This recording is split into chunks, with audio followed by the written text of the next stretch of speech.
So हाय मित्रांनो, हा daily ब्लॉगचा आपला 4था दिवस आहे. तर निघालो जिमला. मग जिमला गेलो. जिमला मारली बॅक. बॅक मारली, बॉडीची पोझ दिली समोरची. मग केलं अंघोळ, मग गेलो देवपूजा केली, मग केला नाश्ता.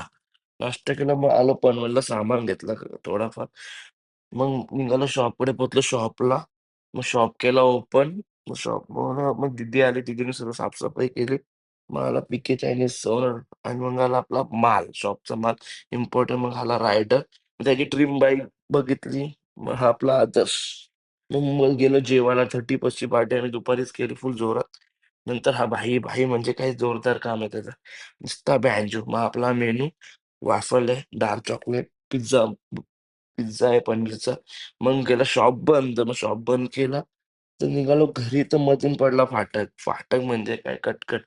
नंतर रथ चाललंय, कुठे चाललंय काय माहित. मग पुष्पा बोलतो मला नाही काय 30%, तिला दिली थोडी, तिची 90. मग पुष्पाली खुश. मग सर बोलतो घरी. मग चला गुड नाईट.